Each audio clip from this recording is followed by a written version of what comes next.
ডিম দিয়ে খুবই কম সময়ে তৈরি করে নিতে পারবেন মজাদার এই মিনি কাটলেট। এটা তৈরি করা খুবই সহজ আর দেখবেন বাচ্চারাও এটা খুব পছন্দ করবে।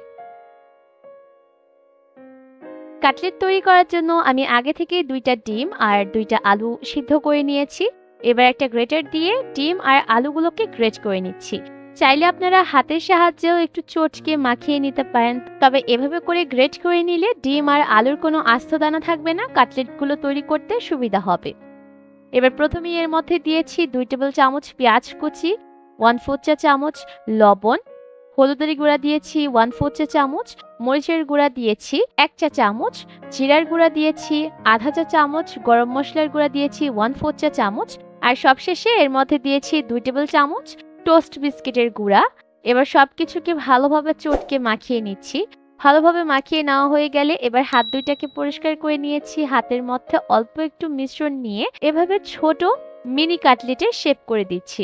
আমি গোল চ্যাপ্টা আকৃতির করে তৈরি করছি, আপনারা চাইলে অন্য যে কোনো শেপ দিয়ে এই কাটলেটগুলো তৈরি করতে পারেন। এবার আরও একটা বাটির মধ্যে একটা ডিম ভেঙে নিয়েছি, এর মধ্যে দিয়েছি সামান্য একটু লবণ। এবার ডিমটাকে ভালোভাবে ফেটিয়ে নিচ্ছি। ডিমটাকে ভালোভাবে ফেটিয়ে নেওয়া হয়ে গেলে যে কাটলেটগুলো তৈরি করে রেখেছিলাম সেখান থেকে একটা একটা করে নিয়ে প্রথমে ডিমের মিশ্রণে ভালোভাবে চুবিয়ে নিতে হবে, তারপর এটাকে টোস্ট বিস্কিটের গুঁড়ার মধ্যে দিয়ে দিতে হবে। আর চারিপাশটাকে একটু ভালোভাবে কোট করে নিতে হবে যাতে করে চারিদিক থেকে বিস্কুটের গুঁড়া লেগে যায়। আপনারা চাইলে বিস্কুটের গুঁড়ার পরিবর্তে ব্রেড ক্রাম্বও ব্যবহার করতে পারেন। একইভাবে করে সবগুলো কাটলেট যখন কোট করে নেওয়া হয়ে যাবে তখন এগুলোকে ভাজতে চলে যাব। ভাজার জন্য তেলটাকে খুব ভালোভাবে গরম করে নিয়েছি। এবার একে একে কাটলেটগুলোকে তেলে ছেড়ে দিলাম। এই পর্যায়ে অবশ্যই তেলটাকে ভালোভাবে গরম হতে হবে, তা না হলে দেখা যাবে কাটলেটগুলো তেলে ছাড়ার সাথে সাথেই এর থেকে বিস্কিটের কোটিংটা খুলে যেতে পারে। তাই অবশ্যই তেলটাকে ভালোভাবে গরম করে গরম তেলে এই কাটলেটগুলোকে ছাড়তে হবে। এবার কাটলেটগুলোকে উল্টে পাল্টে ততক্ষণ পর্যন্ত ভাজতে হবে যতক্ষণ না পর্যন্ত এর মধ্যে সুন্দর লালচে বাদামি রং চলে আসে।